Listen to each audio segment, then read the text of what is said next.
Hello student, welcome to all of you Radiant Public School online classes. Class 4 chapter 2 शब्द और उसके प्रकार। आज हम सब लोग क्लास 4 का 2 चैप्टर है शब्द और उसके प्रकार, इसका अध्ययन करेंगे। शब्द किसे कहते हैं? परिभाषा है वर्णों या ध्वनियों के सार्थक मेल को शब्द कहते हैं। अर्थात जब ध्वनियाँ या वर्ण का मेल होता है और मेल होने पर उनका कोई अर्थ निकलता हो तब वे शब्द कहलाते हैं।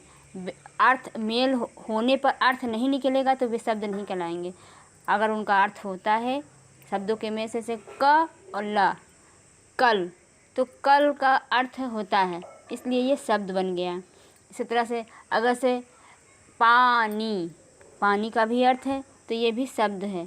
लेकिन अगर नीपा कहा जाए उसको तो नीपा जुड़ जाएगा लेकिन शब्द नहीं बनेगा, कि नीपा का कोई अर्थ नहीं होता।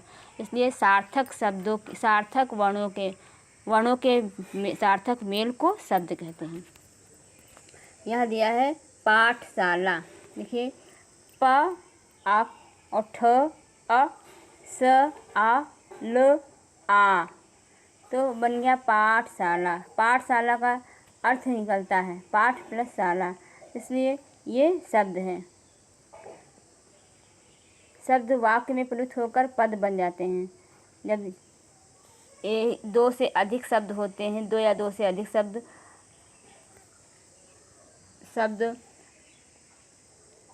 पद बन जाते हैं। वाक्य में जब प्रयुक्त हो जाते हैं तो वे पद बन जाते हैं। जैसे पाठशाला खुल गई, तो इसमें 3 शब्द हुए, पाठशाला खुल गई, तो ये पद बन गया। और पद का एक है कि उसका भी अर्थ हो। शब्दों के साथ भिन्न आपने वर्णों के सार्थक मेल को शब्द कहते हैं, उसी तरह शब्दों के सार्थक मेल को वाक्य कहते हैं या पद कहते हैं। इस वाक्य में पाठशाला खुल गई, ये तीनों पद हुए। अब शब्दों के भेद। शब्द के कितने भेद होते हैं? शब्द के मुख्यतः 4 भेद माने जाते हैं, 4 आधार माने जाते हैं। उन आधारों पे शब्दों के अलग अलग भेद होते हैं। जैसे कि पहला है अर्थ की दृष्टि से शब्द भेद, रचना या बनावट की दृष्टि से शब्द भेद, स्रोत या उद्गम की दृष्टि से शब्द भेद,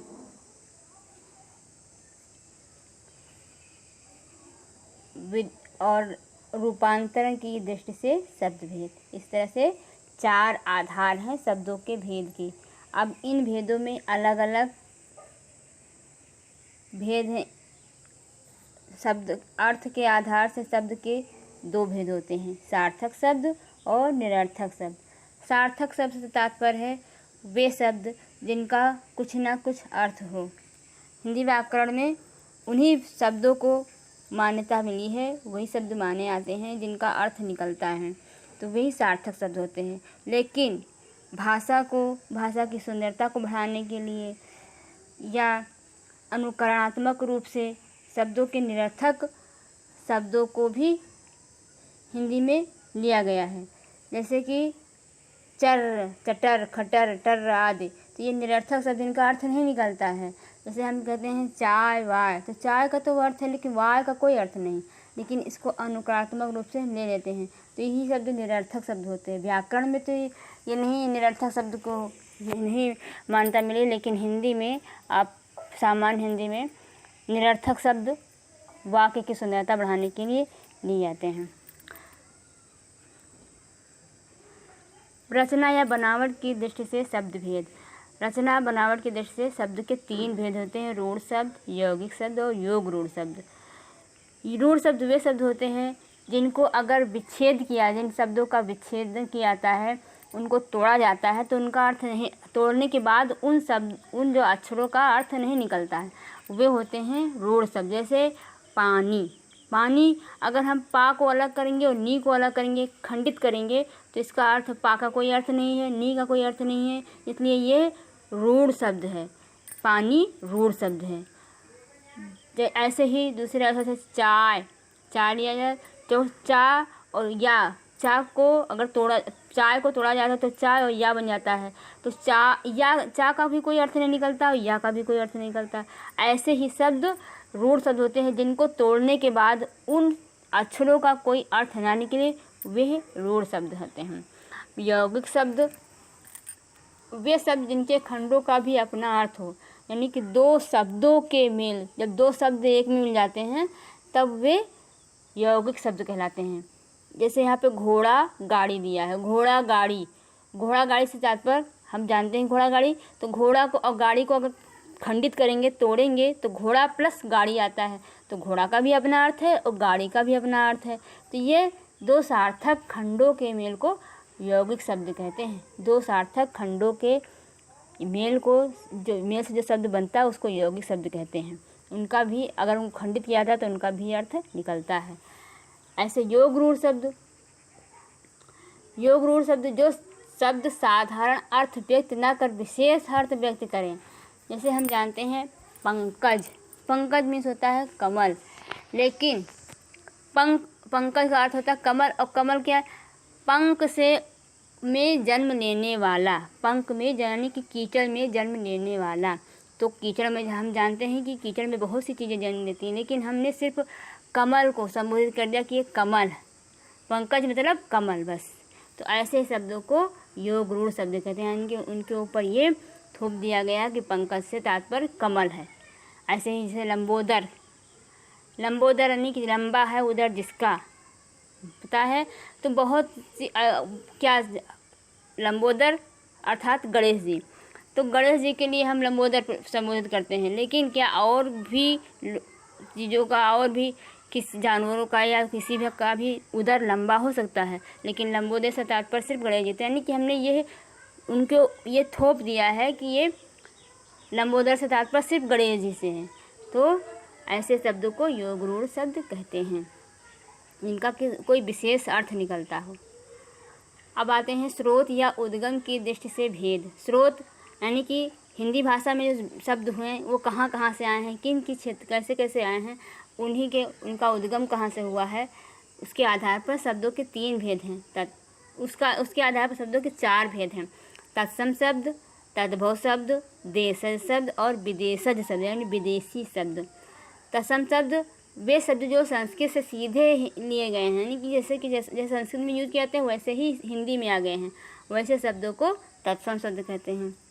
जैसे नदी, माता, मनुष्य, पुस्तकालय, ये शब्द जिस प्रकार से हिंदी में प्रयोग होते हैं उसी प्रकार संस्कृत में प्रयोग होते हैं। संस्कृत में जैसे प्रयोग होते थे वैसे हिंदी में आ गए हैं, हिंदी में ले लिए गए हैं, ज्यों क्यों त्यों, तो ऐसे शब्दों को तत्सम शब्द कहते हैं। तद्भव शब्द जो शब्द संस्कृत शब्द से उत्पन्न हो अथवा उससे विकसित होकर बना है उसे तद्भव शब्द कहते हैं। जैसे आग, जानते हैं हम आग को संस्कृत में अग्नि कहते हैं, तो अग्नि से ये इसका विकास हुआ है, तो इसलिए ये आग हिंदी भाषा में सरल रूप में कहने के लिए आग कहते हैं। अग्नि को आग, हस्त को हाथ, कर्ण को कान, नासिका को नाक, ऐसे शब्दों को हिंदी में जो संस्कृत से विकसित हुए हैं, जो संस्कृत से विकास लेकर के आए हैं हिंदी में, ऐसे शब्दों को तद्भव शब्द कहते हैं। देशज शब्द जो हिंदी प्रदेशों की विभिन्न विभाषाओं या बोलियों से लिए गए हैं, जैसे लस्सी, डोसा, लोटा, पगड़ी आदि। ऐसे शब्द जो हिंदी भाषा में देश की और दूसरी अन्य बोलियों से इस तरह से शब्द हिंदी में आ गए हैं, ऐसे शब्दों को देशज शब्द कहते हैं। विदेशज शब्द, विदेश मतलब विदेशी शब्द, जो शब्द विदेशी भाषाओं से लिए गए हैं। हिंदी भाषा को सतमेल खिचड़ी कहा जाता है, क्योंकि जिस भाषा का शब्द सही लगते हैं हिंदी में आ जाते हैं तो इनको यूज करने लगते हैं। ऐसे शब्द को विदेशा शब्द या विदेशी शब्द कहते हैं।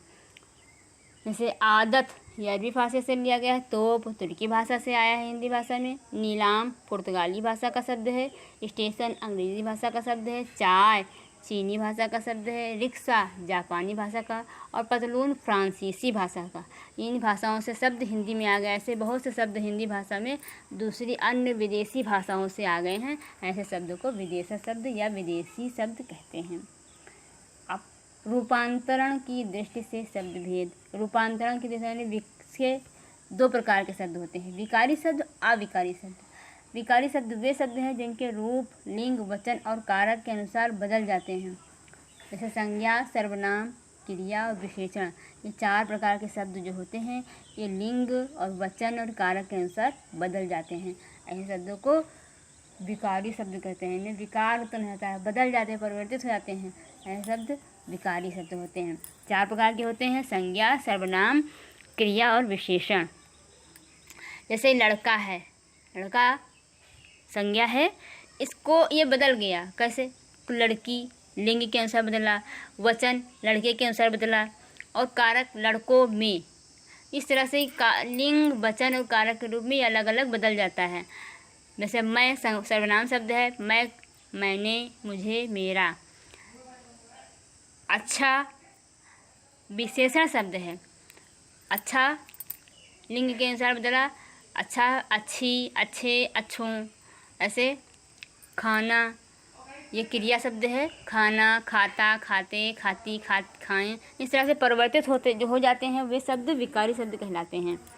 अविकारी शब्द वे शब्द जिनका रूप कभी नहीं बदले, यानी जिन पर लिंग, वचन और कारक का कोई प्रभाव न पड़े, वे शब्द अविकारी शब्द होते हैं। इनका नहीं कोई बदलाव नहीं होता है। लिंग, क्रिया, लिंग, वचन और कारक के आधार पर इन पर बदलाव नहीं होता है।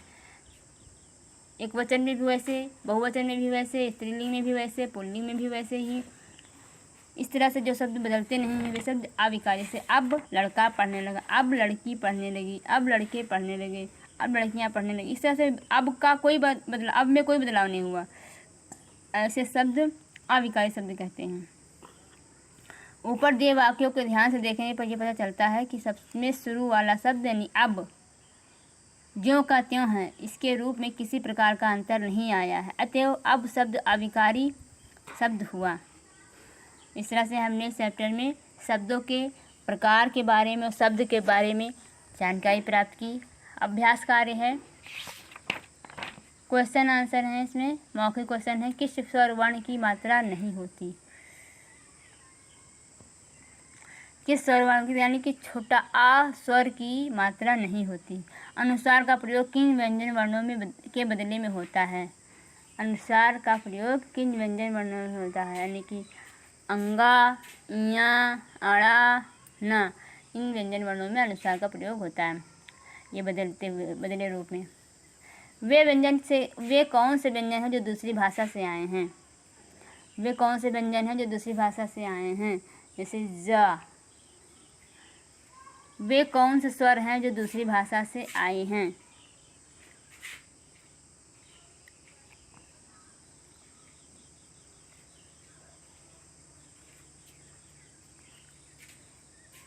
किन स्वरों की मात्राएं व्यंजन के बाद लगती है? सभी स्वरों की ई को छोड़ के बाकी सभी स्वरों को व्यंजन के बाद ही लगती है मात्राएं। ई की मात्रा कहाँ लगती है? ई की मात्रा पहले लगती है व्यंजन के। अब लिखित क्वेश्चन आंसर है, ये कॉपी में लिखवा दिया है, ऐसे आप लोग लिख लीजिएगा।